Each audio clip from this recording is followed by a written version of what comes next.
Bonsoir, donc effectivement, je me présente, je m'appelle Florence Droit, je suis thérapeute holistique, j'ai différentes activités en vérité, je suis à la fois thérapeute holistique, à la fois j'ai décidé de louer ma maison pour l'organisation de séminaires pour d'autres thérapeutes, et je loge les gens, je fais à manger aux gens, enfin bref, j'ai une activité un petit peu variée, on va dire.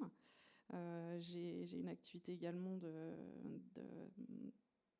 je loue des appartements en fait en colocation.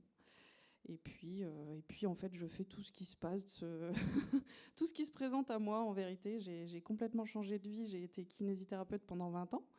Et puis, suite à différents événements personnels et puis professionnels, j'ai complètement changé de vie. Et j'ai décidé de m'aligner avec ce que l'univers me présentait en fait.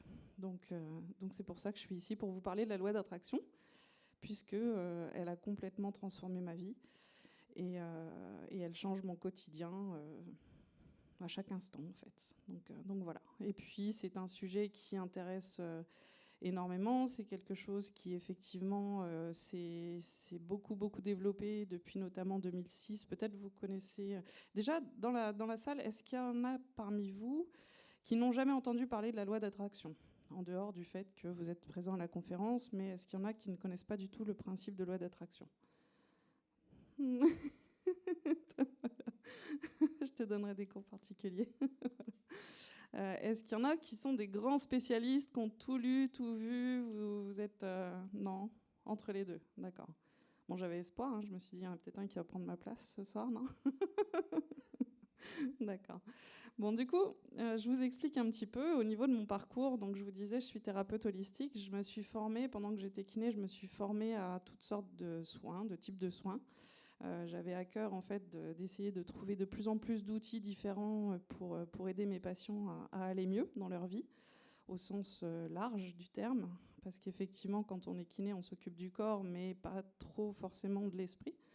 Et pas nécessairement non plus des émotions. Donc on se rend compte assez rapidement finalement que c'est très limité. Enfin, disons que ça me paraissait, moi, très limité. J'avais l'impression d'être un peu contenue en fait, dans cet exercice-là. Et ça ne me convenait pas totalement. Donc j'ai eu la chance en fait, de me former sur différentes techniques. Les fleurs de Bach, les huiles essentielles, l'énergétique, tout type de soins énergétiques. Ça a commencé par le Reiki il y a plus de 20 ans, mais c'est allé un peu dans toutes les directions. En fait, dès que je voyais une formation, je la faisais, quoi. Je me suis beaucoup fait moquer de moi par mes amis et mon entourage, qui m'ont dit, mais à un moment donné, tu vas en faire quelque chose de tes formations ou c'est juste pour les faire? Donc non, en fait, je suis un petit peu un couteau suisse, comme dirait mon compagnon. J'ai plein de cordes à mon arc. Et l'idée, en fait, c'est vraiment d'accompagner les gens pour les aider à transformer leur vie, à finalement vivre la transformation que moi j'ai pu vivre, même si on change en permanence et on se transforme en permanence. Mais c'est vraiment de pouvoir aider les gens à peut-être éviter certains écueils, certaines étapes que j'ai traversées qui n'étaient pas franchement très réjouissantes. Donc voilà. Alors pourquoi la loi d'attraction?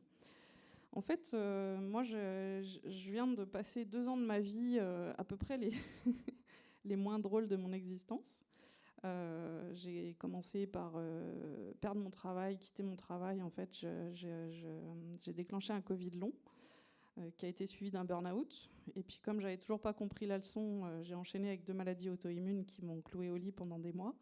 J'ai pas pu travailler pendant 1 an et demi. J'ai petite faillite personnelle au passage, parce que quand vous êtes en libéral en fait et que vous travaillez pas, par définition l'argent ne rentre pas. Donc j'ai dû en fait me libérer d'à peu près toutes mes sécurités à tous les niveaux. J'ai changé complètement mon entourage, c'est-à-dire que toutes les personnes que je côtoyais auparavant, je ne les vois plus. Ça a été très brutal, ça s'est fait en un claquement de doigts en fin de compte. Et donc j'ai dû tout reconstruire. Et c'est là que ça devient intéressant, parce qu'en fait, à un moment donné, j'étais au fond de mon lit, je faisais l'étoile de mer, j'avais mes enfants et mes parents qui étaient à mon chevet, parce que sinon c'était l'hôpital. Donc on se dit, ouais, c'est pas très joyeux jusque-là, mais si, en fait, ça se termine bien, l'histoire se termine bien.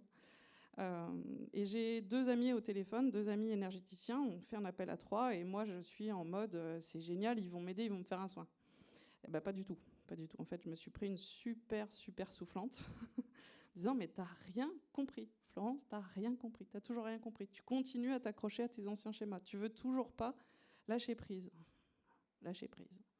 Je dis, mais moi, je comprends pas ce que vous me dites, en fait. Ça veut dire quoi, lâcher prise? Mais si, moi, je veux bien tout ce qu'on veut. Je voulais bien tout ce qu'on voulait. Hein. Quand vous êtes à ce stade de détresse, en fait, vous êtes d'accord pour faire tout ce qu'on vous demande. Mais je comprenais pas. Parce que lâcher prise, en fait, vous en avez sûrement tous entendu parler. On vous a tous dit à un moment ou à un autre, mais non, mais détends-toi, lâche prise. Ça va passer, ça va aller mieux. Ouais, mais je savais pas comment faire. Et puis, ça a été une grosse claque, parce qu'en fait, j'ai commencé à vraiment avoir peur à ce moment-là.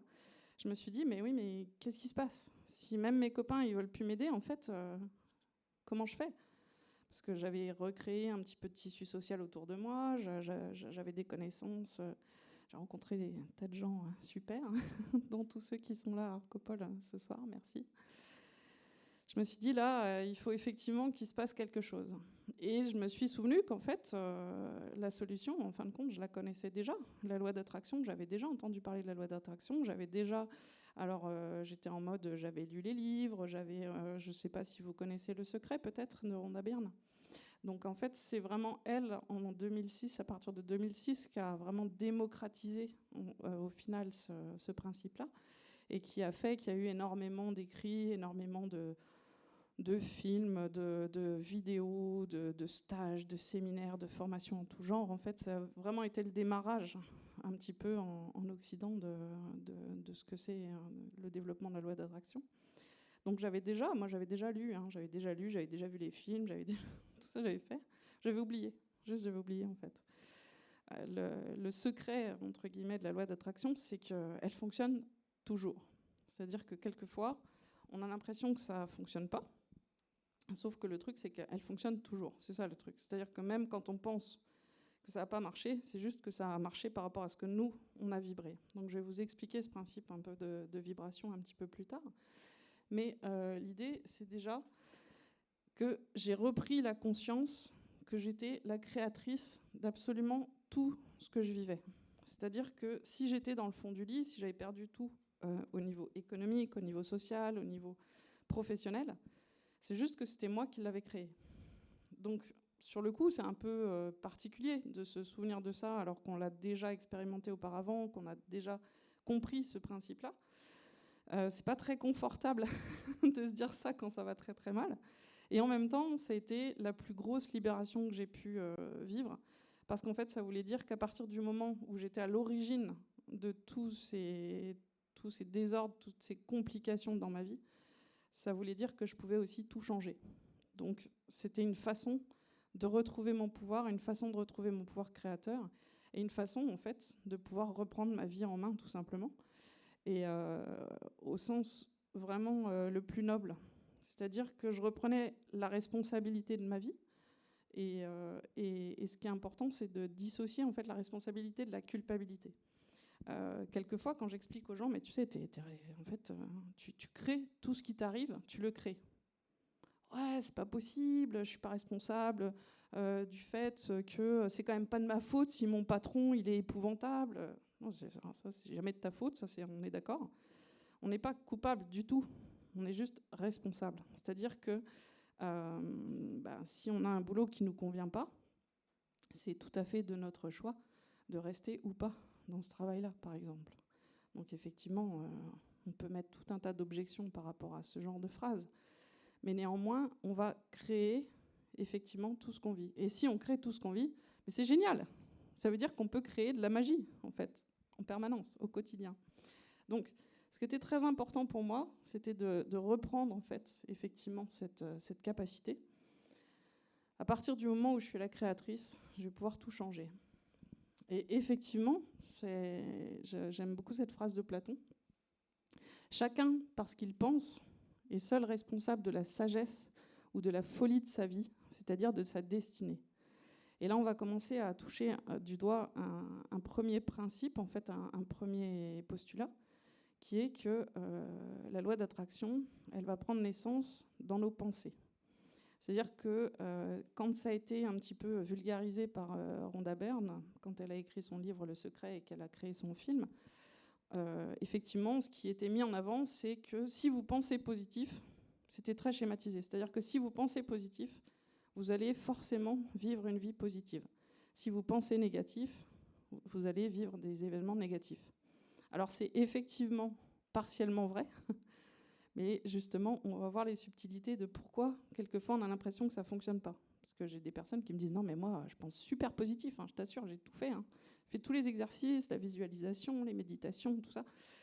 Mais je vois bien que ça ne marche pas, votre truc, en fait. » Si, ça marche. Il faut juste comprendre comment ça marche.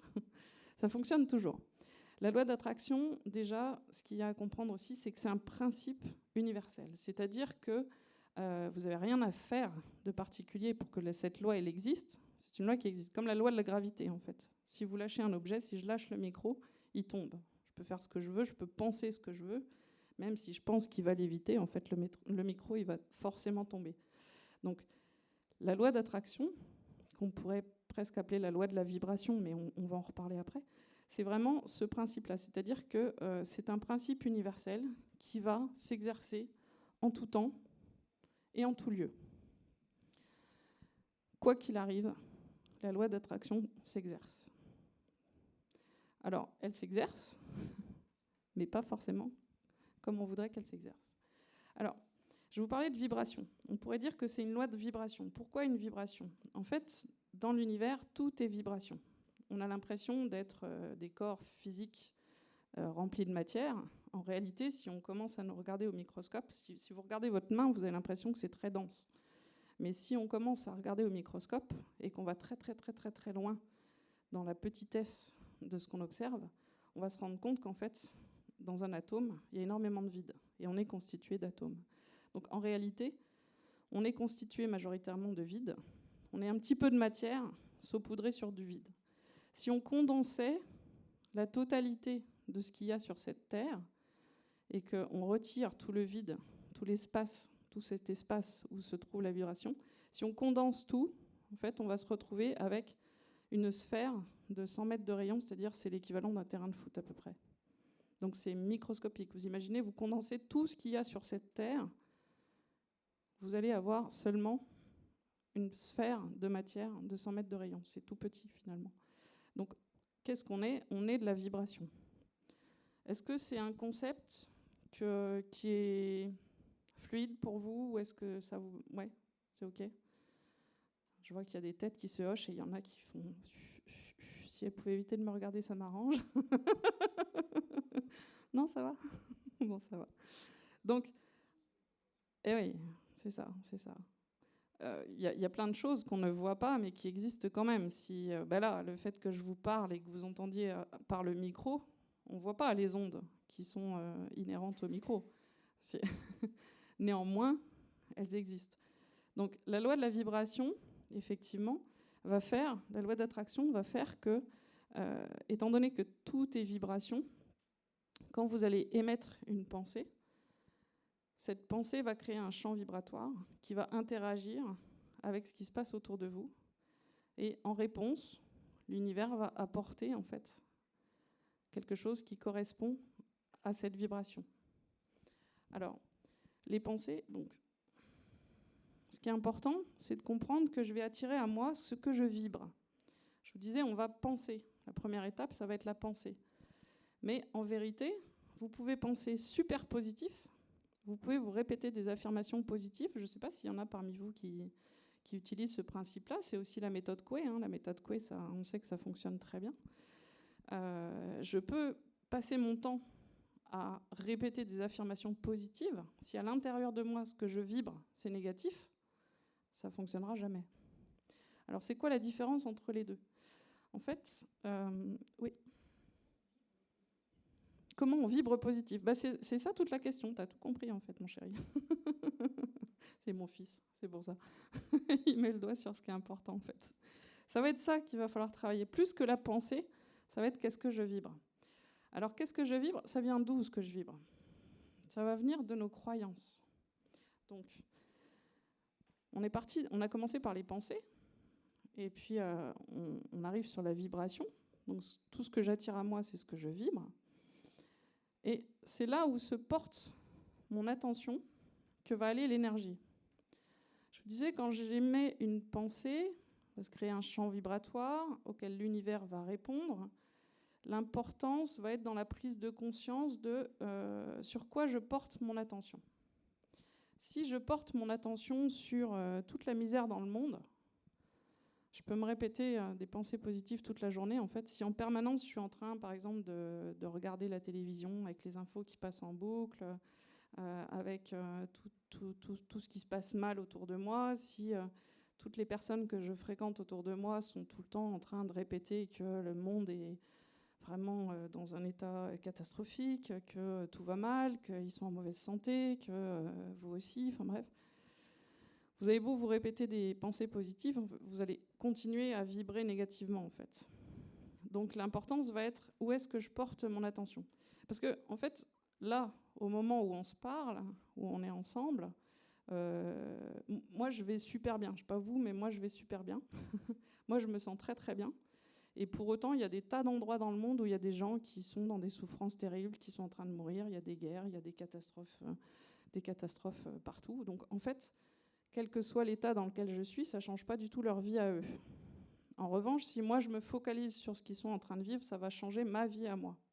Donc l'important, c'est où est-ce que je porte mon attention. Si je porte mon attention sur le fait que dehors il fait super beau, ça va me créer une sensation de bien-être. Donc on va être dans une sensation où effectivement le ressenti va être agréable.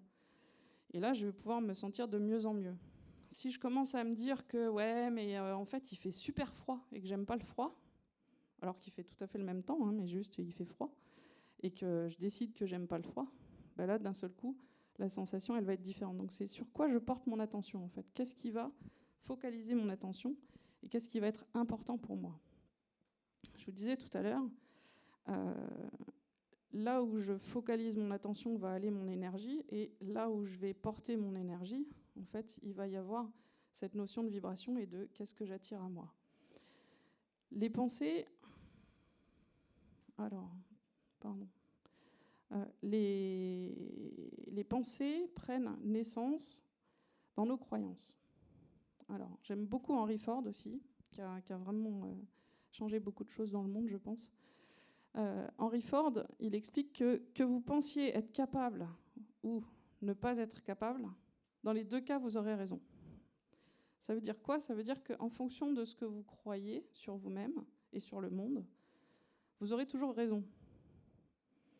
Donc, si je vais un petit peu plus loin, les pensées, on a à peu près 60 000 pensées qui traversent notre esprit par jour, sachant que là-dedans, il y en a 90 à 95% qui sont les mêmes que celles de la veille. Ces pensées, elles vont créer une vibration, mais ces pensées, elles sont issues de nos croyances. Quand on est enfant, quand on est tout petit, entre 0 et 1 an, notre cerveau, il va être principalement en ondes delta, donc des ondes très basses, et ça va être des ondes qui vont permettre, en fait, ça va être un état qui va permettre beaucoup de régénération cellulaire, beaucoup de repos, c'est le temps dont le bébé il a besoin de grandir énormément, de changer énormément. Donc à ce moment-là, il va déjà commencer à absorber beaucoup de choses de son extérieur, mais il va être centré plutôt sur lui-même et sur sa croissance en fin de compte. Et puis, de 1 an à 7 ans, son cerveau il va passer en ondes θ, entre 4 et 8 Hz environ. Et quand il passe dans cet état-là, les ondes θ, c'est la relaxation profonde, c'est le moment en fait où vous allez pouvoir être aussi hyper attentif et où vous allez pouvoir reprogrammer votre subconscient. Donc en fait, entre 1 an et 7 ans, le cerveau de nos enfants, il est en train de se programmer. C'est un peu comme un ordinateur géant. On va en fait engranger tout un tas d'informations. Donc l'enfant, il va regarder tout ce qui se passe autour de lui. La grande spécialité des enfants, c'est de regarder, d'observer, et puis d'essayer de comprendre ce qui se passe autour de lui. Et tout ce qu'il va prendre, en fait, ça va impacter son cerveau et ça va créer tout son système de croyances. Si, par exemple, il est élevé dans une famille où, en permanence, on lui explique que la vie est dure, c'est difficile, il faut vraiment en baver pour y arriver, quoi. Lui, il va croire que c'est la normalité, en fait. Son système de croyance va être fondé sur la vie est dure, c'est difficile, il faut se battre pour y arriver. Arrivé à l'âge adulte, évidemment, nos croyances, on n'en a pas forcément conscience. C'est-à-dire qu'on n'a pas forcément le souvenir conscient de ce qu'on a entendu. En revanche, c'est imprégné à l'intérieur de nous. C'est enregistré dans le disque dur. À l'âge adulte, Il se dit, bon alors moi, loi d'attraction, ça a l'air vachement intéressant comme concept. En fait, si je pense positif, je vais pouvoir avoir des transformations positives dans ma vie. Donc, il va se répéter 50 fois, 100 fois, 200 fois par jour. La vie est belle, tout va bien, les choses sont simples. Sauf qu'à l'intérieur de lui, il vibre du fait de ses croyances que la vie, elle est dure, que c'est difficile, qu'il faut se battre pour s'en sortir. Ça va créer une sorte de dissonance qui ne permettra pas du tout à l'univers de lui envoyer ce qu'il est en train de penser. C'est la différence entre la pensée et la vibration. Donc, quand on simplifie à outrance la loi d'attraction par des phrases comme « à partir du moment où tu penses positif, tu vas vivre des choses positives », en fait, c'est trop simplifié. C'est là que ça va commencer à... C'est là que le bas blesse, c'est que ça va être trop simplifié. Et du coup, les gens, ils vont pas comprendre pourquoi ça marche pas. Je dis, mais moi, j'ai fait tous les exercices, quoi. J'ai tout écouté, j'ai tout lu, j'ai tout compris. En plus, j'ai tout compris, hein, pour une fois, c'est cool. Et j'ai beau le faire, ça fonctionne pas. Oui, mais parce qu'en fait, les systèmes de croyances sont à modifier à l'intérieur. Donc, comment est-ce qu'on va modifier un système de croyances ? La première chose, il faut en avoir conscience. Tant que vous n'avez pas conscience de quelles sont vos croyances, vous n'allez pas chercher, ni vous allez chercher à les modifier, ni évidemment vous allez pouvoir les modifier. Donc la première chose, ça va être déjà de prendre conscience de quelles sont nos croyances, d'où est-ce que je pars, comment est-ce que je peux les modifier. Alors ça, on est dans une association de thérapeutes, hein, ça tombe bien, donc il y a tout un tas de thérapies qui existent. Il y a de plus en plus de méthodes en fait différentes. Moi, je pratique par exemple la thérapie intuitive, mais l'hypnose fonctionne très bien. Il y a tout un tas de... je pense aux régressions aussi que pratique Marianne, ou des choses comme ça. En fait, il y a énormément de techniques différentes pour modifier nos croyances.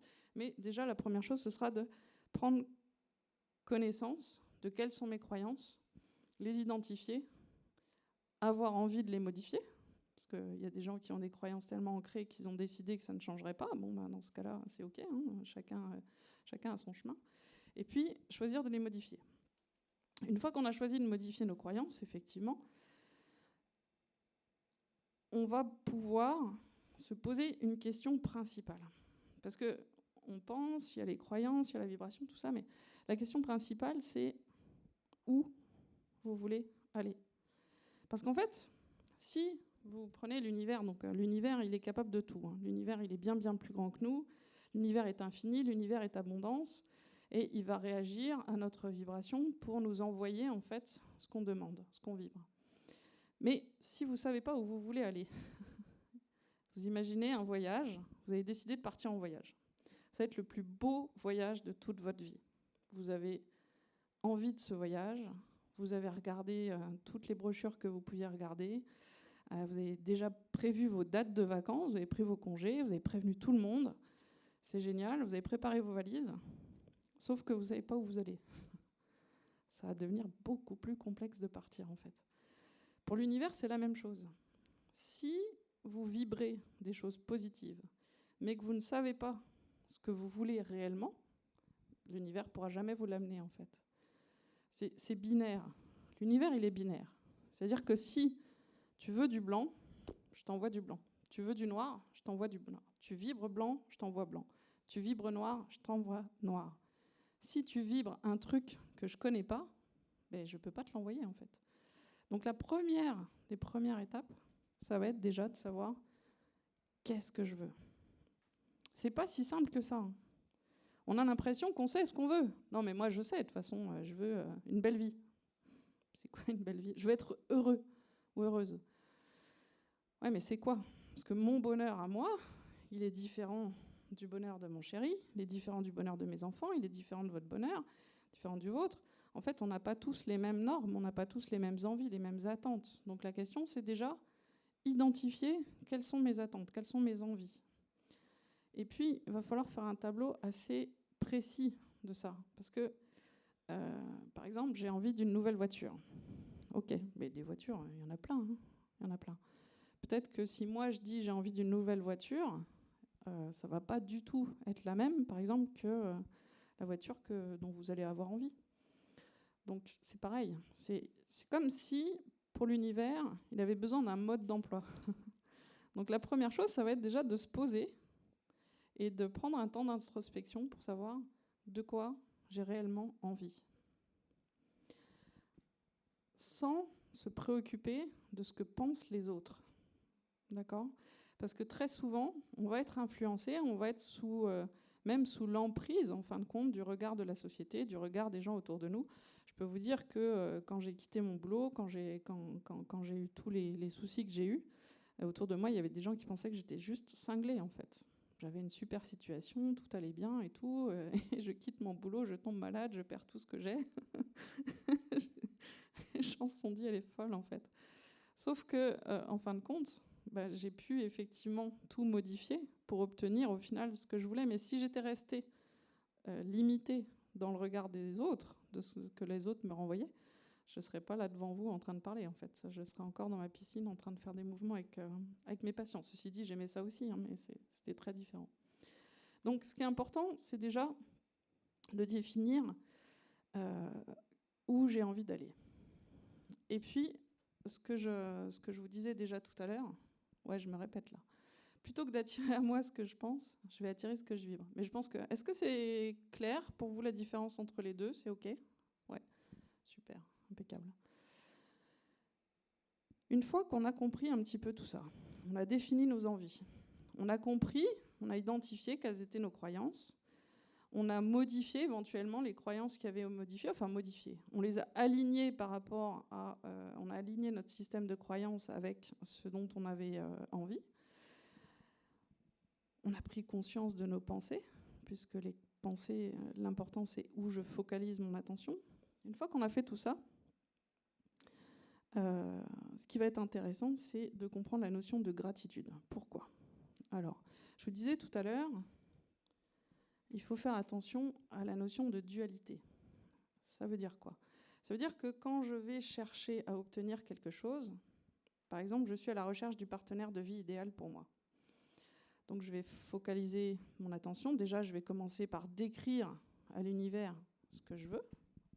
Donc moi, je veux qu'il soit pas trop grand, super beau. Je veux qu'il soit intelligent, ça c'est important. Je veux qu'il gagne bien sa vie.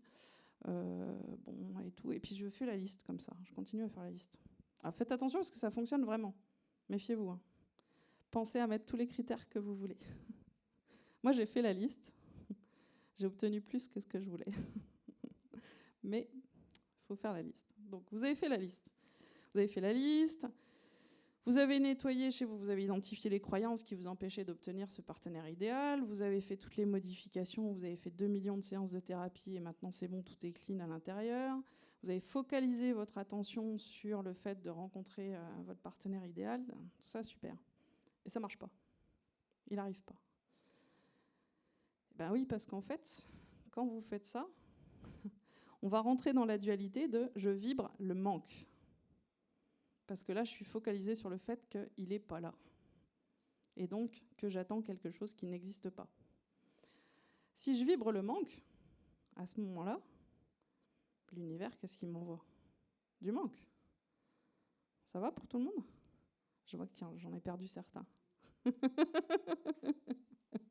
Vous avez le droit d'appeler au secours, oui. Oui. Ouais.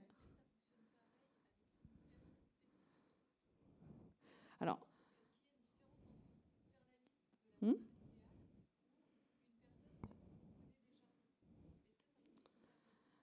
Sur le principe de la loi d'attraction, j'aurais tendance à dire tout est possible.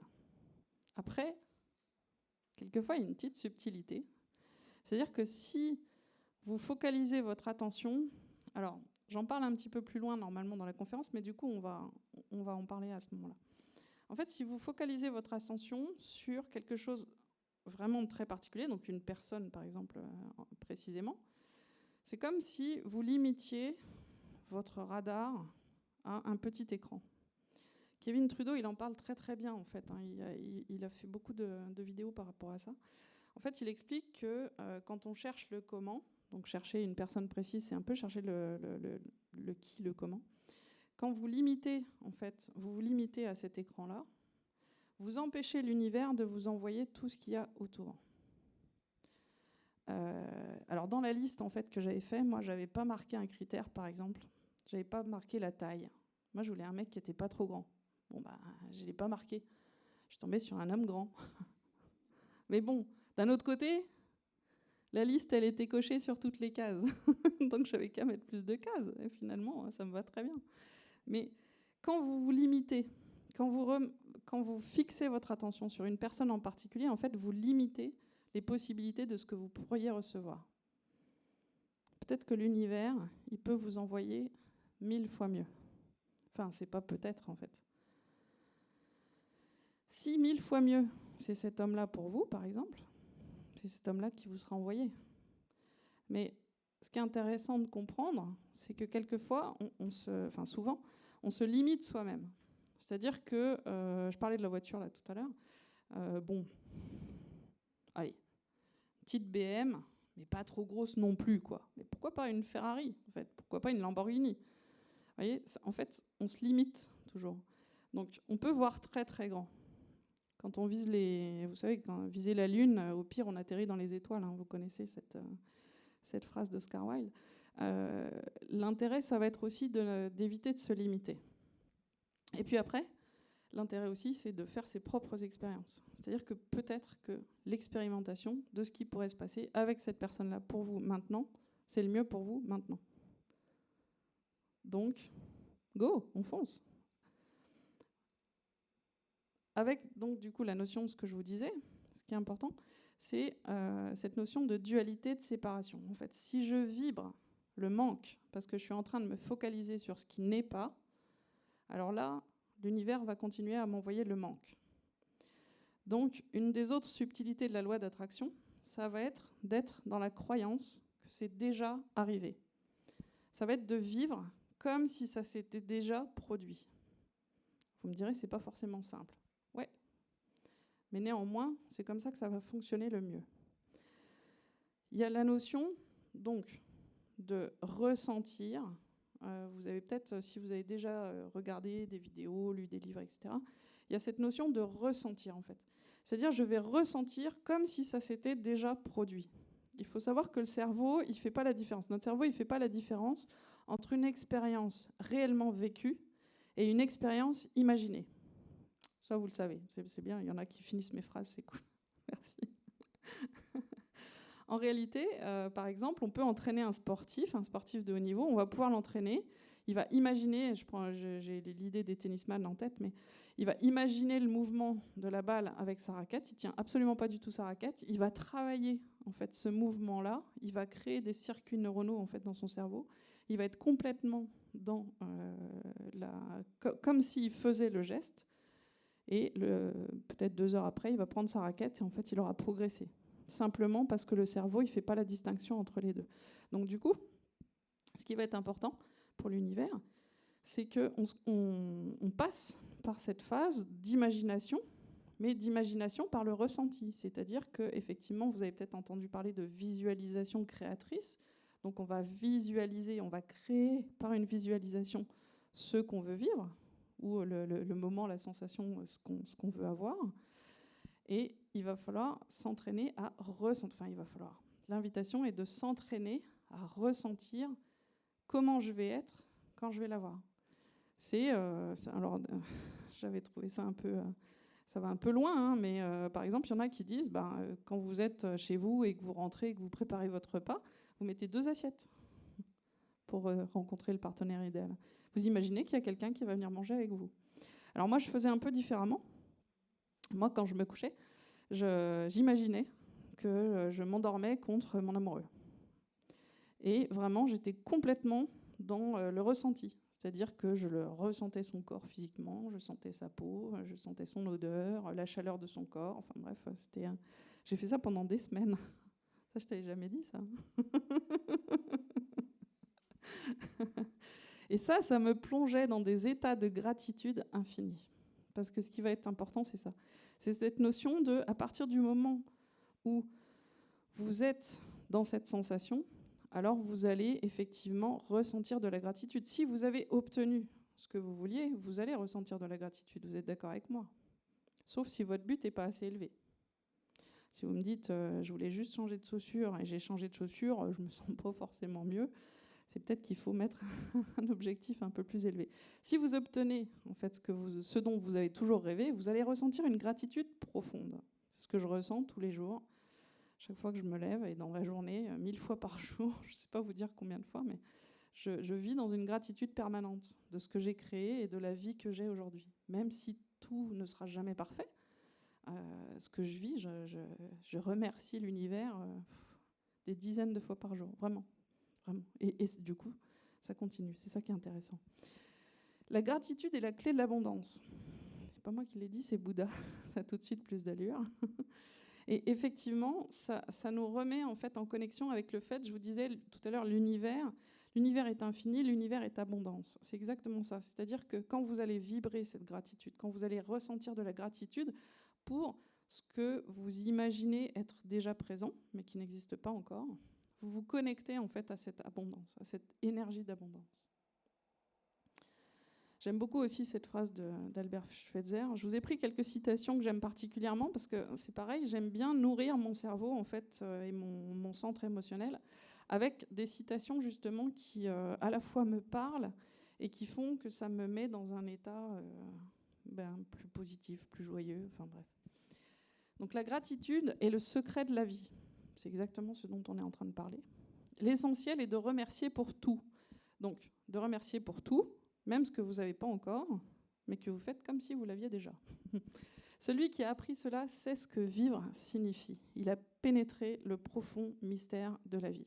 En fait, Schweitzer, il parlait de la loi d'attraction avant même qu'on en parle officiellement à notre époque. C'est-à-dire qu'effectivement, il avait compris que le fait de se placer dans le sentiment de gratitude, ça pouvait profondément modifier en fait notre vie. Alors, je vous disais tout à l'heure, il ne faut jamais se soucier du comment. Parce que le comment, quand on commence à réfléchir au comment, on commence en fait à limiter les possibilités. Tout à l'heure, on parlait du petit écran. En fait, réfléchir au comment, c'est vraiment se limiter dans le petit écran. J'ai vraiment appris ça aussi, c'est que quand je commence à avoir envie de quelque chose ou quand je désire profondément quelque chose, moi, j'ai aucune idée de comment ça va arriver. Je ne sais pas du tout. Simplement, si je m'en remets à l'univers, si je me remets dans la confiance que j'ai dans l'univers et si je suis dans la gratitude que c'est déjà obtenu, alors il va se débrouiller, quoi. Parce qu'il a beaucoup plus de moyens que moi, l'univers. Beaucoup plus. Et surtout, ça n'aurait aucun sens de se préoccuper du comment à partir du moment où on s'est mis dans la position de considérer qu'on a déjà obtenu cette chose-là.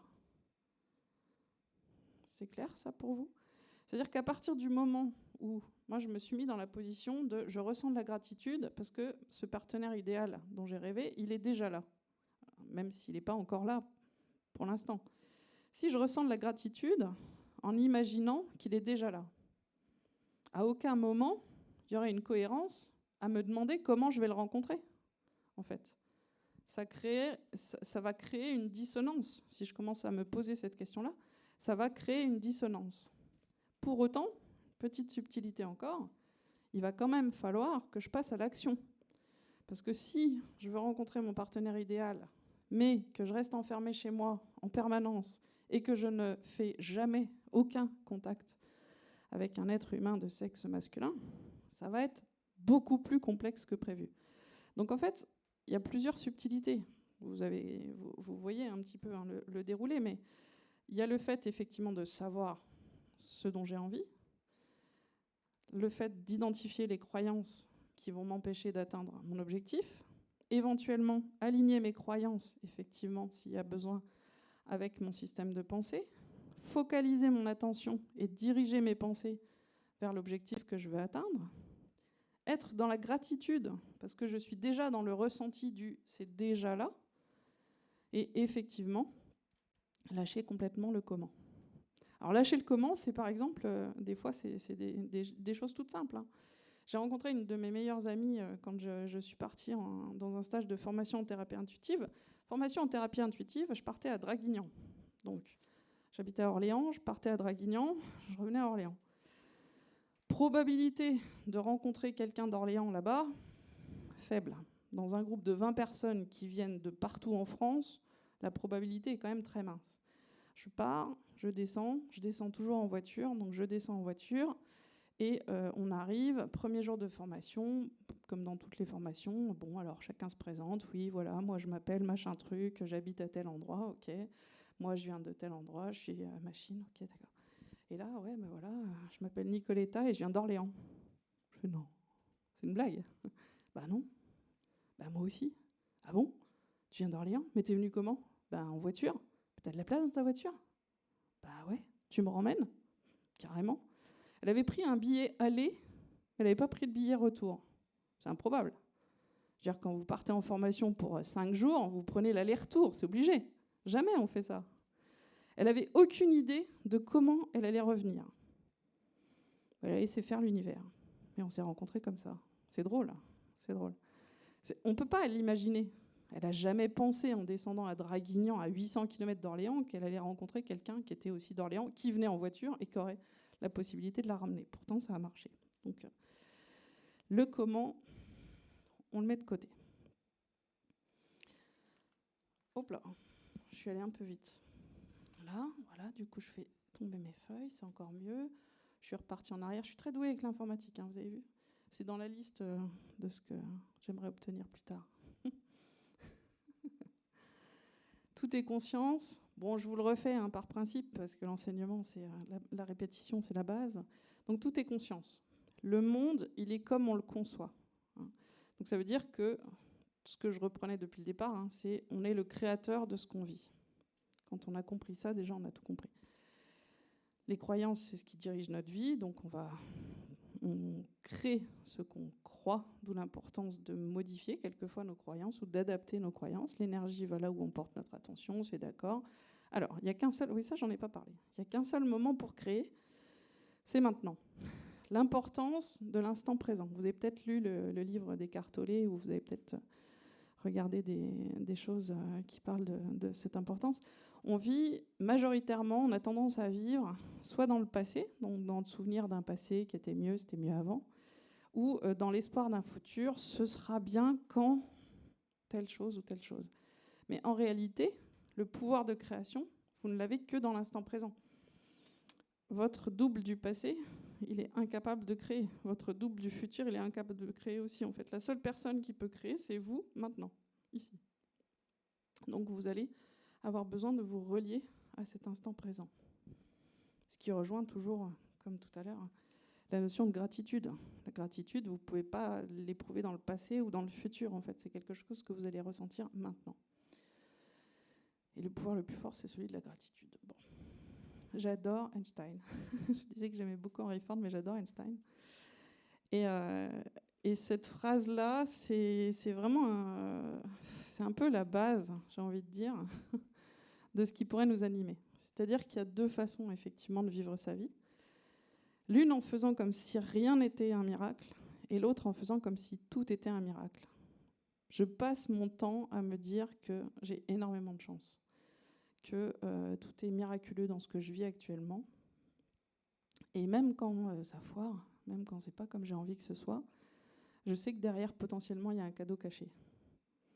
Parce qu'il y a ça aussi d'important. C'est-à-dire que des fois, on se dit, non mais la loi d'attraction, c'est n'importe quoi, ça fonctionne pas du tout, c'était pas du tout ce que j'avais prévu.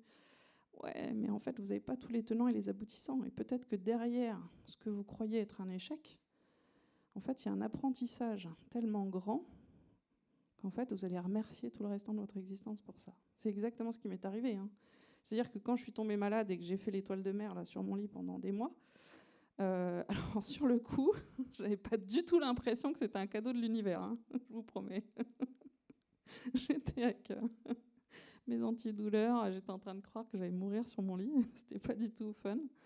Et maintenant, je me rends compte à quel point j'ai eu de la chance, et je le dis, et je le redis, et je le pense vraiment, j'ai eu de la chance, quoi. J'ai perdu toutes mes sécurités, et c'est la meilleure chose qui pouvait m'arriver, parce qu'en fait, ça m'a permis de savoir que je pouvais tout recréer. C'est ce qui m'a permis de comprendre que je pouvais tout recréer. En fait, vous pouvez tout perdre. Vous pouvez toujours tout perdre. Vous pouvez perdre tout ce qu'il y a autour de vous. Vous pouvez perdre tout votre argent, vous pouvez perdre votre maison, vous pouvez perdre les gens qui sont autour de vous. Tout, absolument tout. La dernière chose qui va vous rester, c'est quoi? Ouais, et pourquoi tu vas garder le pouvoir de recréer? Qu'est-ce qui te permet de garder le pouvoir de recréer? Ouais, aussi. Mais tout ça, c'est lié à quoi? Vous pouvez tout perdre.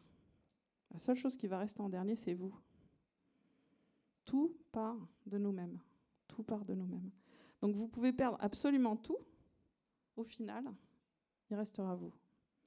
Et à partir de vous, vous allez effectivement pouvoir retrouver, grâce à l'espoir, vous allez pouvoir retrouver le pouvoir de créer.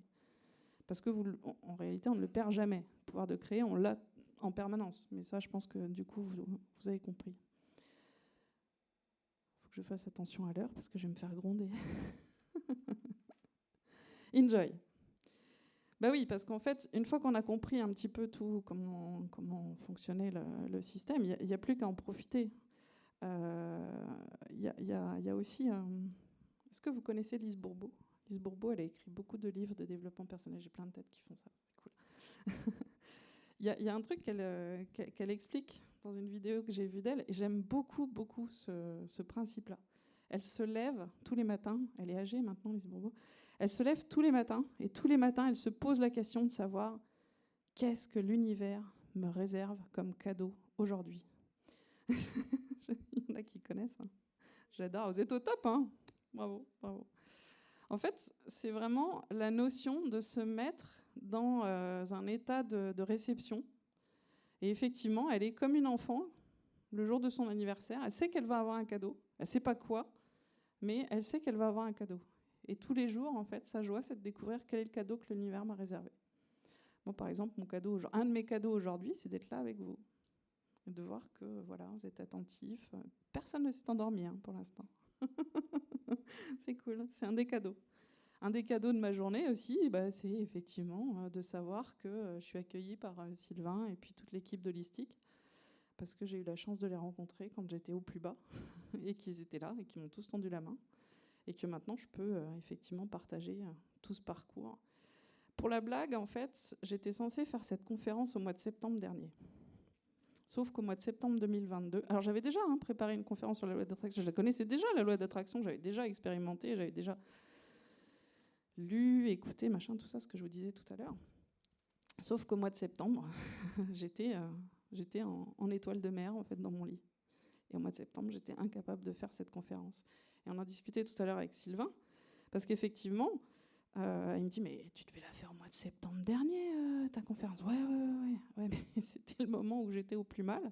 Et en fin de compte, heureusement, parce que j'aurais parlé de certaines choses, mais j'aurais pas pu raconter tout ce parcours-là, en fin de compte. Parce que la vraie transformation, elle s'est faite quand j'ai compris ce que c'était que le lâcher-prise, quand j'ai compris, en fait, que j'étais vraiment la seule créatrice de ma vie et que j'ai repris les rênes de ma vie et que j'ai pu créer à partir de ces principes-là. Le lâcher-prise, c'est quoi? Parce que j'ai beaucoup de gens qui m'ont demandé ça, mais tu dis que tu as lâché prise et que tu as réussi à te remettre debout. Oui, c'est vrai, hein. Je suis passée du stade mollusque au stade humain normal. Je suis en bonne santé, je vais bien, j'ai un chéri absolument extraordinaire, j'ai des enfants géniaux, des parents au top, des amis extra, un boulot qui me plaît, une maison géniale, bref, voilà.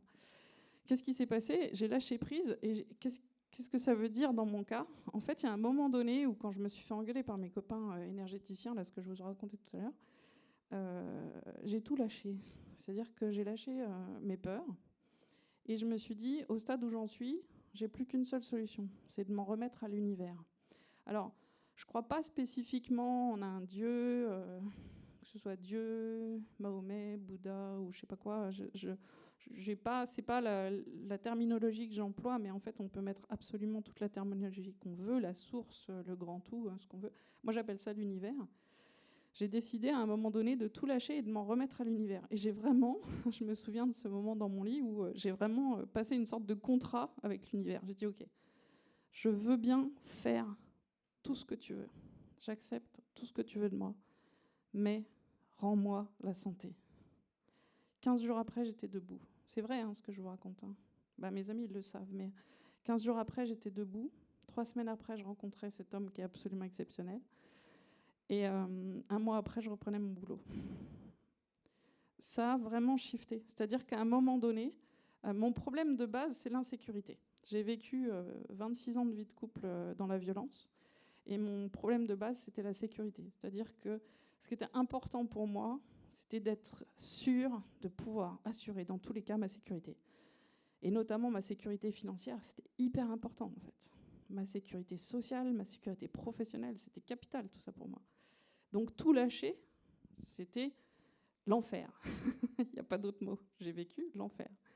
Et en fait, à partir du moment où j'ai lâché tout ça, où j'ai accepté de dire ok, l'univers il est plus puissant que moi. De toute façon, là je suis en train de crever dans mon lit. Donc l'univers il est plus puissant que moi.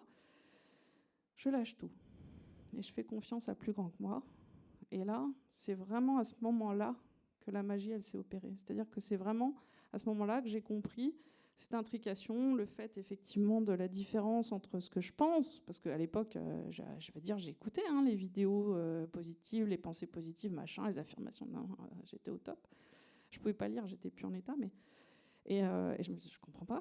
Donc c'est là que j'ai compris aussi la différence entre la pensée, le système de croyance, qu'est-ce que j'avais encore à modifier dans mon système de croyance, le fait de vibrer quelque chose de différent, tout ça, ça s'est imbriqué, c'est comme si les pièces du puzzle, en fait, elles s'étaient imbriquées. Et effectivement, alors passer à l'action. Je vous disais tout à l'heure, néanmoins, pour que la loi d'attraction, elle puisse s'exprimer dans le sens que nous, on recherche, il va falloir passer à l'action. C'est-à-dire qu'effectivement, j'ai eu la chance de travailler avec un médecin algérien, le docteur Ilyes Barli, pour les gens qui le connaissent, qui m'a vraiment complètement aidé à me remettre debout au niveau médical. Mais c'est parce que j'ai fait la démarche, effectivement, d'aller le solliciter qu'il m'a fait des séances en visio et qu'effectivement, je suis là devant vous.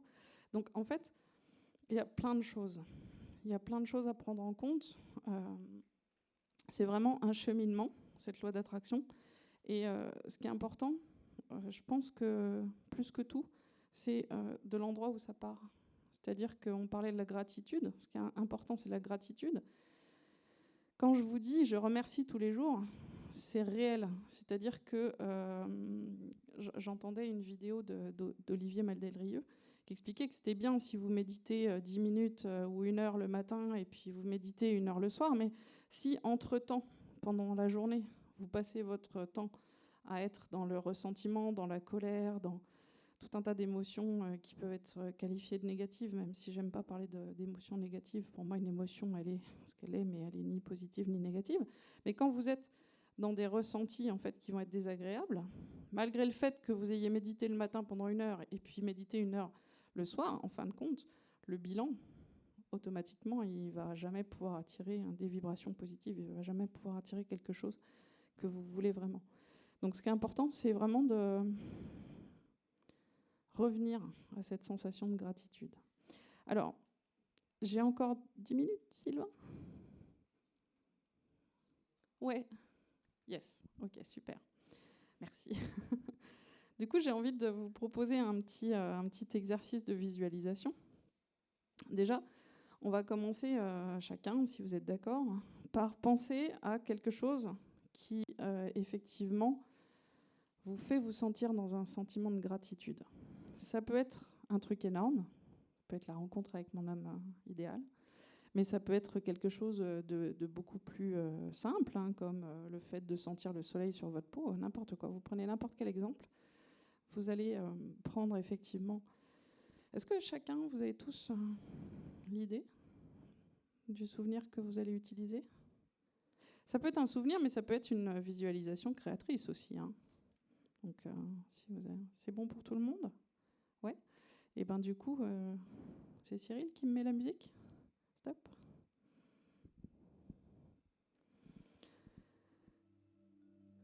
Merci beaucoup. Je vais vous inviter à fermer les yeux et à vous caler confortablement sur votre chaise. Vous pouvez prendre le temps de poser vos pieds bien à plat, bien ancrés au sol. Et puis, dans un premier temps, vous allez pouvoir relâcher tranquillement les muscles de la tête autour du visage, les muscles autour de la bouche, autour des yeux. Libérez le front. Vous pouvez sentir comme une vague de douceur qui descend sur le visage, l'arrière du crâne,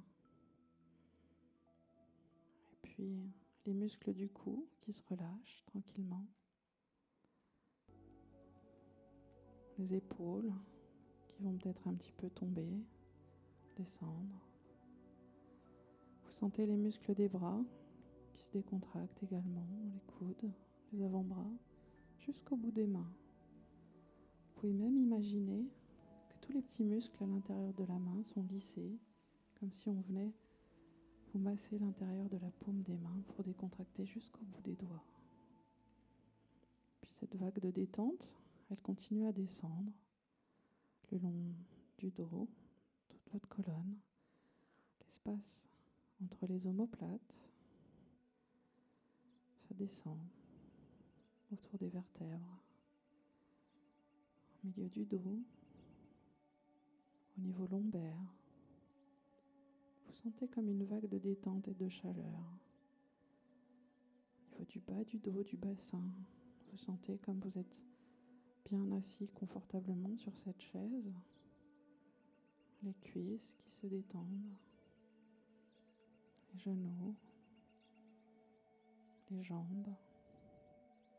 Toute cette vague qui continue à détendre votre corps, les chevilles, jusqu'au bout des pieds, jusqu'au bout des orteils, comme si on massait la voûte plantaire pour décontracter tous les petits muscles de la voûte plantaire, tranquillement. Et quand vous êtes dans cette sensation de corps détendu, vous allez reprendre le souvenir ou l'image à laquelle vous avez pensé tout à l'heure. Et vous allez essayer de complètement vous plonger dans cette image. Vous allez voir les couleurs de ce moment-là, sentir les odeurs qu'il y a autour de vous. Peut-être qu'il y a des sons particuliers, des bruits ou des voix. Vous profitez de chaque instant de ce moment, vous le détaillez. Vous êtes à la fois dedans, complètement, vous l'expérimentez de l'intérieur, et à la fois vous êtes en capacité de regarder ce qui se passe de l'extérieur. Peut-être vous avez un goût particulier dans la bouche, peut-être vous sentez quelque chose au niveau de votre corps. Et ce souvenir, vous l'agrandissez à l'intérieur de vous, comme si d'un seul coup, il prenait la place dans chacune de vos cellules. Vous l'imprimez dans chacune de vos cellules. Et vous ressentez cette gratitude profonde. À ce moment-là, il n'y a aucune limite. À ce moment-là, tout est possible. À cet endroit-là, vous sentez à quel point vous aussi, vous êtes l'univers. Si l'univers a été capable de vous apporter ce moment-là, alors ce moment peut se reproduire, peut se dupliquer à l'infini. Cette sensation de bien-être, de gratitude, de bonheur intense peut se reproduire à n'importe quel instant de votre existence. Simplement parce que vous l'aurez décidé. Simplement parce que vous savez que ça existe déjà.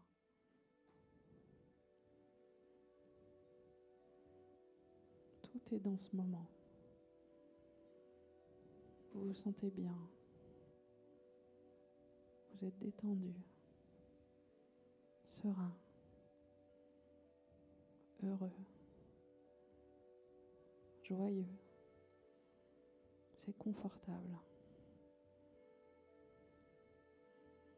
C'est une sensation qui perdure à l'intérieur de vous et vous pouvez l'ancrer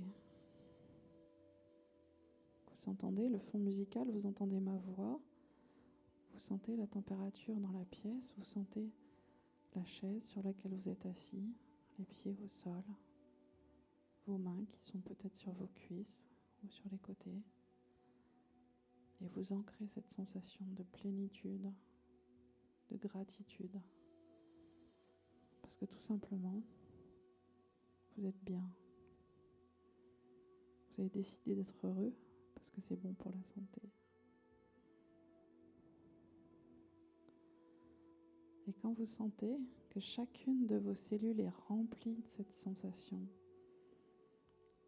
de la tête aux pieds, des pieds à la tête, jusqu'à la racine des cheveux, jusqu'au bout des ongles, quand vous sentez que cette sensation, elle est complètement imprégnée partout à l'intérieur de vous,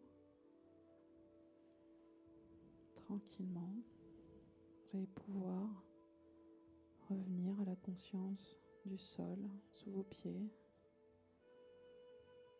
la chaise sur laquelle vous êtes assis, assise. Vous êtes complètement présent au son de ma voix. Vous allez commencer à pouvoir bouger les doigts, les orteils peut-être, bâiller. Peut-être vous aurez envie de vous étirer aussi, c'est possible. Prenant votre temps, chacun à votre rythme. Vous allez revenir ici et maintenant. Et quand c'est le bon moment pour vous, vous pourrez ouvrir les yeux.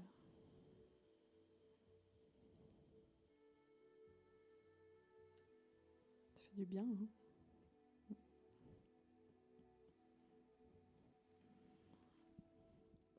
Moi, j'ai plus qu'une seule chose à vous dire ce soir. Merci.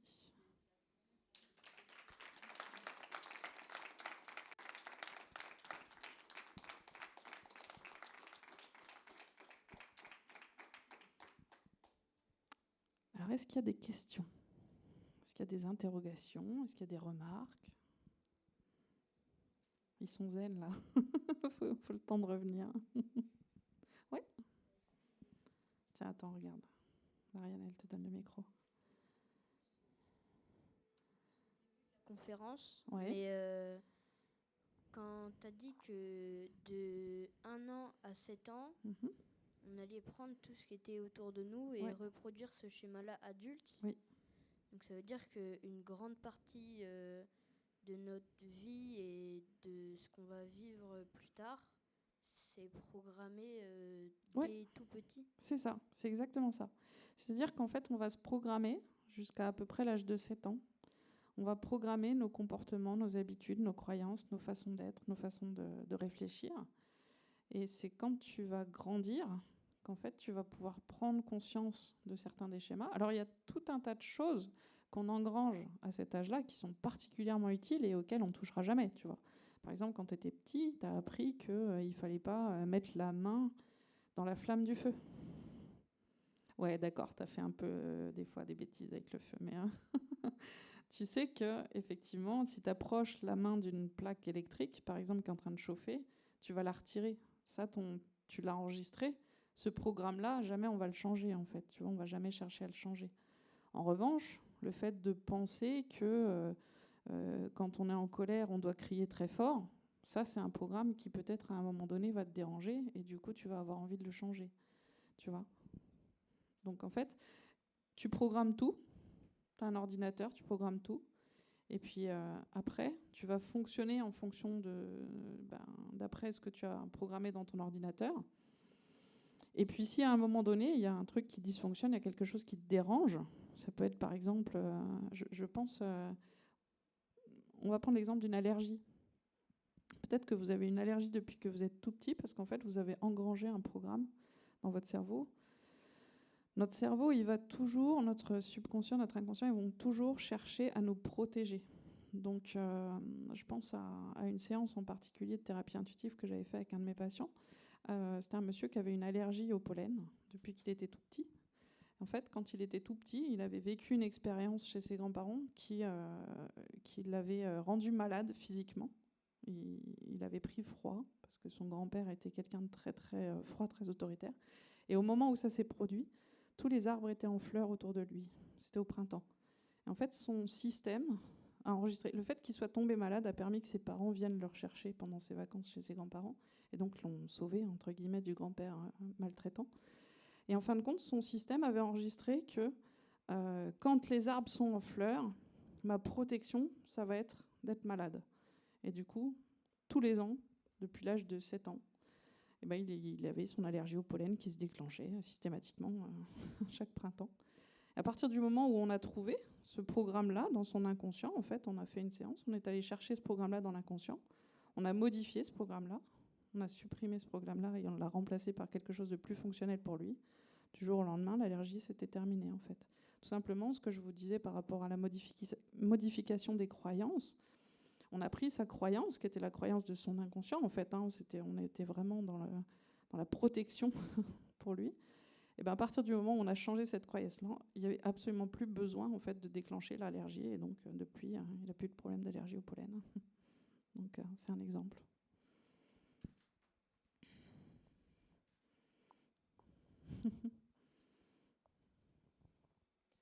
Tout à l'heure, tu as parlé de...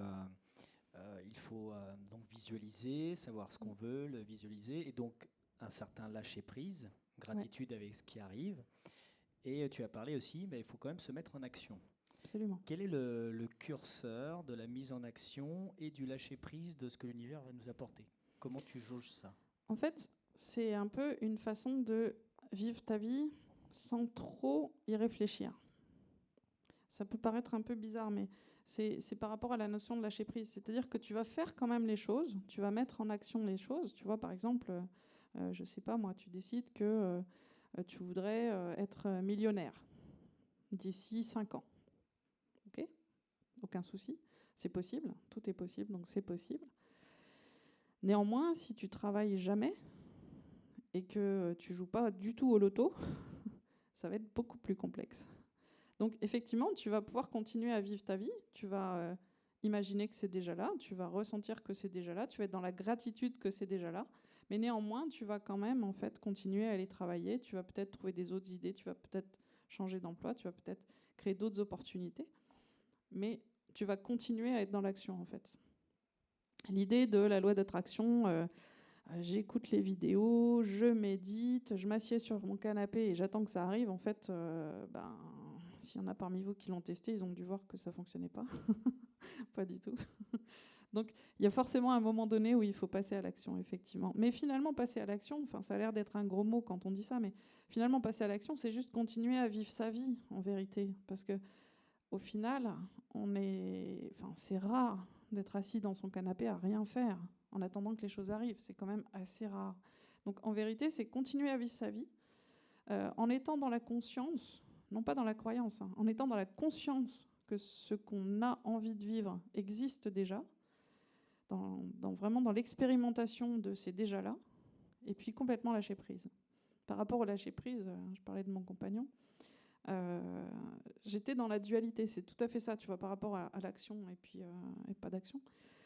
J'étais dans le lâcher prise, c'est-à-dire que une semaine avant de le rencontrer, j'étais dans des grandes discussions avec toutes mes meilleures amies en disant de toute façon les mecs c'est fini, c'est terminé, je veux même plus en entendre parler. C'est fini pour moi. Ma fille rigole parce qu'elle l'a entendu suffisamment de fois aussi. Donc j'avais complètement lâché prise. J'avais eu au téléphone une thérapeute quelques mois auparavant qui m'avait dit mais vous avez rien compris. C'était pas la première fois qu'on me disait que j'avais rien compris. Donc je dois avoir la comprenette un peu lente des fois. Je dis Florence, vous avez rien compris. Tant que vous attendrez, vous aurez rien. Arrêtez d'attendre. Le jour où vous attendrez plus du tout, vous aurez tout. Quand elle m'a dit ça, j'étais super en colère. J'en ai vraiment voulu ce jour-là. Je dis mais putain, elle est marrante elle. Mais arrêtez d'attendre. Non mais sérieux. Vous avez essayé? Je sais pas si vous avez essayé, mais c'est super désagréable. Donc là, en l'occurrence, pour mon amoureux, j'ai terminé. Fini, c'est pas pour moi. De toute façon, le prince charmant, ça n'existe pas. Enfin si, au rayon lu, mais c'est tout. Donc j'avais même fait la blague, j'avais photographié un paquet de princes de lu. Et j'avais envoyé ça à mes copines en disant, voilà, je vais me contenter de ça, ça ira très bien. Mais en même temps, j'étais restée dans l'action. C'est-à-dire que j'étais encore dans ma visualisation créatrice. C'est pas du tout logique, hein, je suis d'accord avec vous. Mais tous les soirs, je m'endormais en ressentant le fait que j'étais contre mon amoureux, en ressentant le fait... C'était complètement illogique. Mais là, pour le coup, j'ai fichu la paix à mon cerveau. Je ne vais pas demander si c'était logique ou pas. Je ne me suis jamais posé la question. Donc j'ai continué à faire les deux. Et j'ai continué à rencontrer des gens, en fait. Donc ce qui m'a permis, effectivement, qu'on se rencontre. Mais j'étais vraiment à la fois dans le lâcher-prise. Bon, je l'attends plus, de toute façon. Il avait qu'à venir avant. Et puis à la fois dans j'imagine qu'il est là. Et je ressens qu'il est là. Et j'agis parce qu'en fait, je continue à rencontrer des gens. Donc c'est un... Après, le dosage, il est personnel aussi. Tu vois, ça va dépendre de ce après quoi tu cours. Il y en a qui courent pour le marathon. Est-ce que vous avez d'autres questions ou des remarques peut-être, des réflexions? Ouais. Ouais. On va parler des maladies auto-immunes, puisque j'en Oui. ai une aussi. Hein, donc du coup, merveilleux. Ça m'intéresse. Alors, est-ce que vous pensez que dans ce cas de figure, il est possible de... Complètement. Oui. Complètement. Ouais, alors Oui. je répète du coup, puisqu'il n'y avait pas le micro, donc vous me demandez, dans le cadre d'une maladie auto-immune, est-ce qu'on peut se reprogrammer? Alors on peut se reprogrammer et de façon complètement même folle par rapport à tout ce que j'aurais pu croire. C'est-à-dire que quand j'ai communiqué, quand j'ai travaillé avec Ilyes Barli, c'est un médecin, c'est donc un médecin classique, hein, c'est tous les diplômes normaux. Bon, sauf qu'il a beaucoup plus de diplômes que juste les diplômes normaux. C'est un des plus grands spécialistes internationaux de médecine orthomoléculaire. Et lui, il a créé une approche thérapeutique en fait holistique où il prend en compte le volet neuro-émotionnel, neuro-existentiel, toute l'approche effectivement orthomoléculaire, l'alimentation, enfin, c'est très global. Et il m'a fait conscientiser quelque chose. Vous avez peut-être la notion que au niveau biochimique, on peut changer la biochimie de notre corps en un quart de seconde, en fait. C'est-à-dire que quand il vous arrive un événement particulier, un événement dramatique particulier, vous passez de l'état je suis une personne en bonne santé, tout va bien, à un quart de seconde plus tard, vous pouvez être malade, en fait. Vous pouvez déclencher une maladie. D'accord ? Est-ce que ça, c'est un concept que vous... Ouais, c'est OK. J'avais jamais réfléchi au fait que si je peux tomber malade en claquant des doigts, je peux devenir une personne en bonne santé en claquant des doigts aussi. Et donc, il m'a fait une séance mémorable en visio où il m'a dit « Ok, est-ce que tu es prête à t'engager solennellement face à moi à être en bonne santé et à lâcher ta maladie ?» Wow. Sur le coup, ça fait bizarre. Je ne comprenais pas tout, j'avoue. Parce que j'étais encore malade quand il m'a dit ça. J'étais complètement malade à ce moment-là. Et il me dit, attention, ça veut dire que tu lâches tous les bénéfices secondaires associés à ta maladie. Parce qu'en fait, quand on est malade, il y a toujours un bénéfice secondaire, un ou plusieurs. Même si on n'a pas du tout envie de le reconnaître. Il y a toujours quelque chose derrière. Donc, quand il m'a posé cette question-là, moi je voulais guérir, évidemment. Donc j'ai dit oui, je me suis engagée, j'ai écrit solennellement, ce jour-là. C'était le 16 septembre 2022. C'est pas vieux, hein, c'est pas vieux. Et effectivement, comme j'avais pris la décision et que je me suis tenue à cette décision, je suis restée debout. Et alors, j'avais travaillé déjà sur l'origine émotionnelle de la maladie. J'ai appris aussi qu'il y avait par rapport aux maladies tout ce qu'on appelle le volet neuro-existentiel. Et alors là, moi, je n'en avais pas du tout connaissance. Je ne comprenais même pas ce que ça voulait dire. Et il m'explique un truc. Il me dit, mais Florence, tes douleurs par rapport à la polyarthrite, puisque j'avais une polyarthrite rhumatoïde, je dis j'avais, hein. Pour moi, c'est terminé. Tes douleurs, elles sont comment? C'est quel type de douleur? Ça pique, ça brûle, qu'est-ce que ça fait? Ah, je dis ça brûle. Je brûle de l'intérieur. J'avais l'impression de brûler vive. Il y a des moments, je transpirais énormément parce qu'en fait, j'avais l'impression de brûler de l'intérieur. C'était horrible. Je dis OK, Je dis, mais Flo, t'habites à côté d'Orléans? Oui. Et alors? Bah, Orléans. Jeanne d'Arc? Oui. C'est-à-dire? Eh ben, Jeanne d'Arc, elle a été brûlée vive. Ouais. Bah, t'habites à côté d'Orléans. Ouais.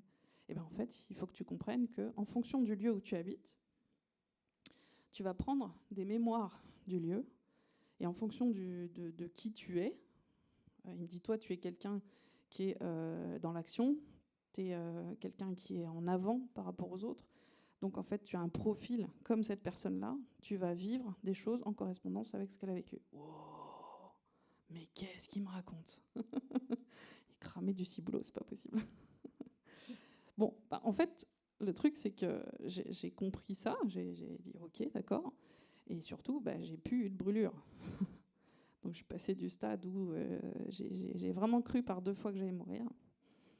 Et parce que vraiment, c'était insupportable au niveau des douleurs. Hein, je ne tenais plus. Et je suis passée au stade où j'ai plus de brûlure, en fait. Et puis après, mon chéri, il est allé creuser un petit peu plus loin. Donc, j'ai rencontré mon amoureux 15 jours après. Parce que j'avais travaillé aussi là-dessus avec Ilyes. Et il est allé creuser un peu plus loin. J'habite à Laillé-en-Val. Donc Laillé-en-Val, c'est une commune qui est à côté de Beaugency, qui est à 20 minutes du château de Chambord.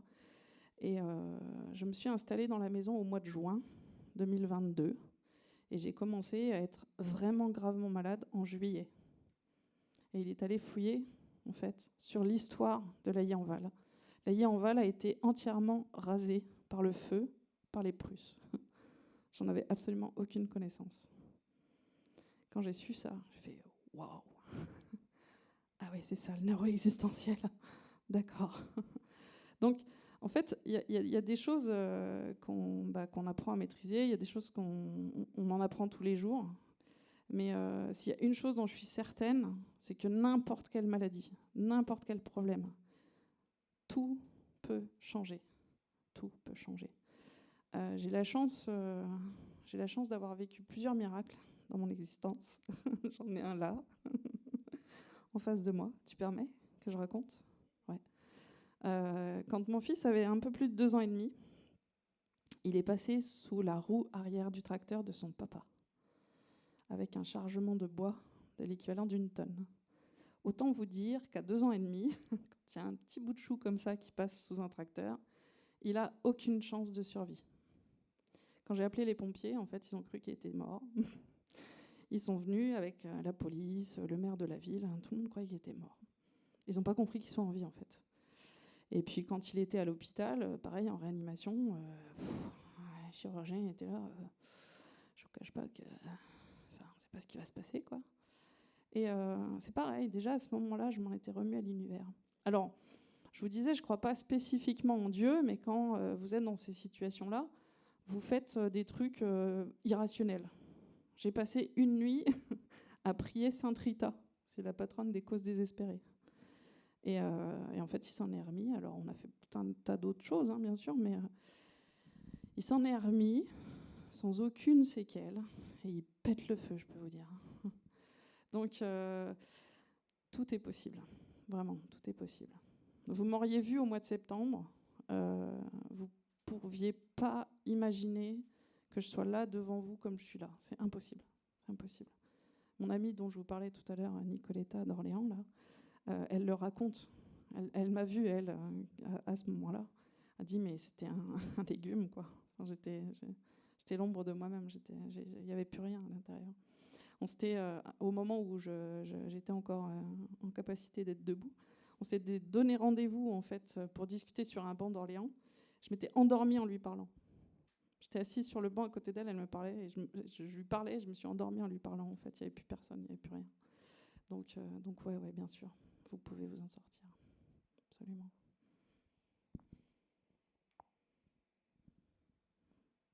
D'autres questions ?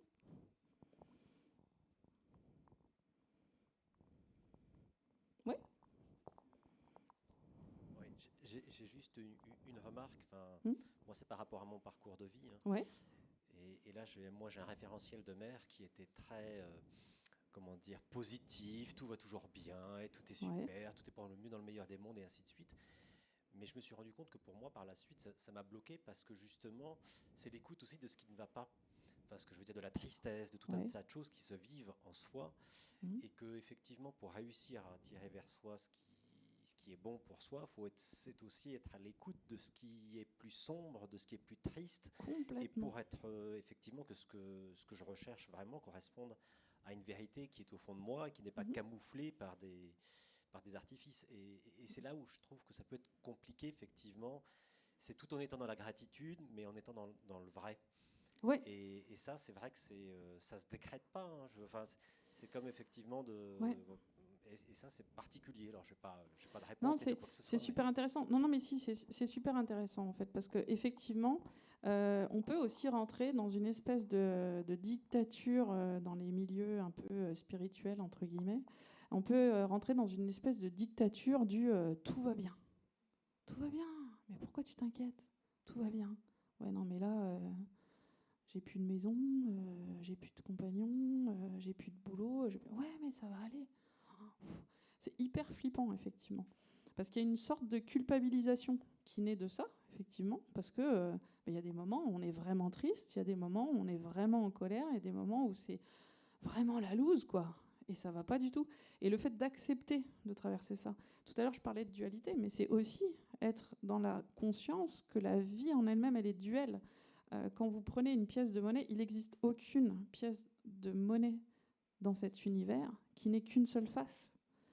Donc, effectivement, vous allez toujours avoir les deux faces. Donc, même si, effectivement, vous allez avoir plutôt tendance à raisonner toujours en pensant que tout va aller bien, que tout va se résoudre, que tout...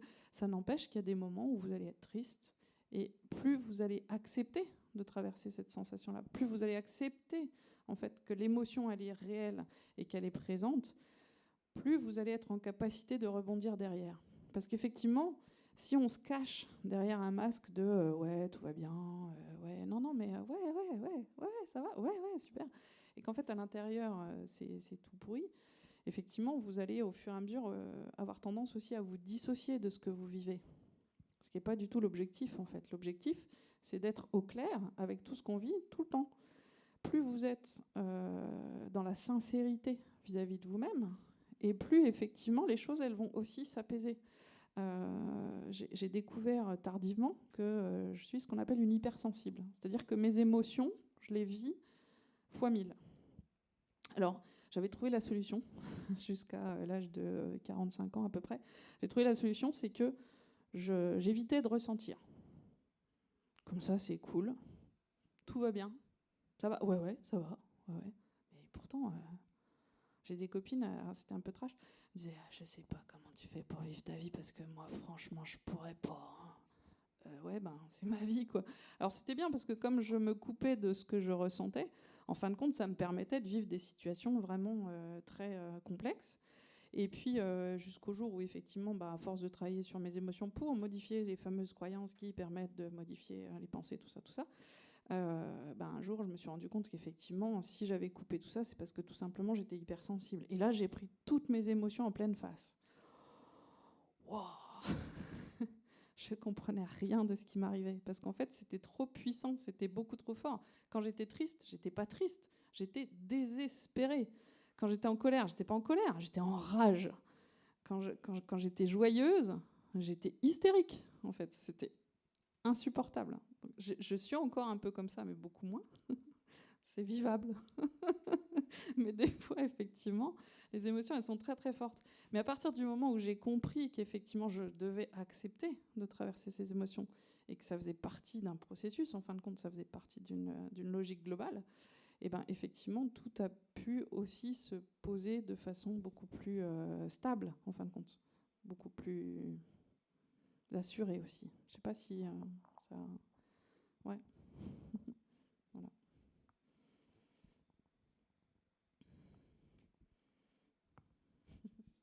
Ouais. Le médecin dont vous parliez, oui. Quel est son nom Ilyes Barli.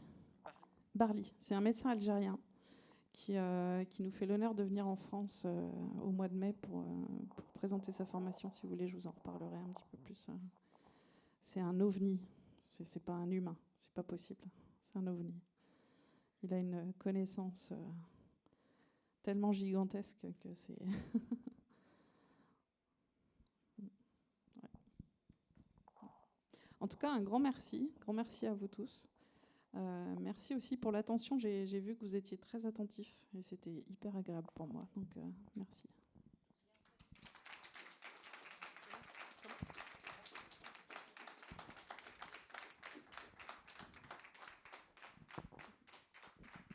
Merci. Reste dans la lumière, Florence, ça te va bien. Merci beaucoup pour cette conférence du cœur. Alors, regarde-les bien. Merci à toi. Toi aussi, tu es magnifique. Et puis, je vous propose de retrouver Florence autour du bar pour l'apéritif, la coutume apéritif de notre communauté.